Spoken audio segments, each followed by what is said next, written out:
So we just wrapped up Lake Fork here, Championship Sunday. End of the tournament in 9th place, so had a good finish out there. But the real name of the game for me this week was throwing the Deep Crankbaits from Strike King, exclusively the 6XD, the 8XD, and this one here, the 10XD.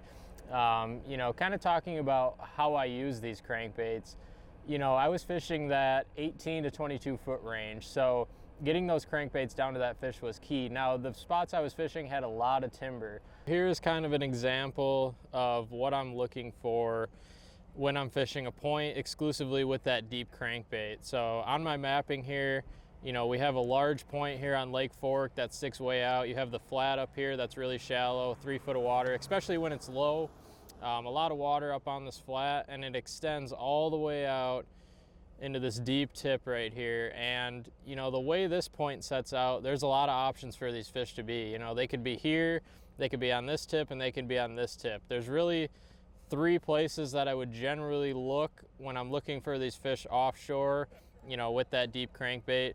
And for instance, on this point, that school just happened to be on that tip on the south side of it. So the key to using exclusively the 10XD at times was when I'd hit timber halfway through my cast, the 10XD would ride up in the timber and then it would quickly get back down to those fish on that same exact cast. So I'd have an opportunity to present this crankbait to those fish, even, you know, having that timber in the way on that cast. So that's one of the ways I was catching them this week here on Lake Fork. It was a blast. Caught a lot of big ones.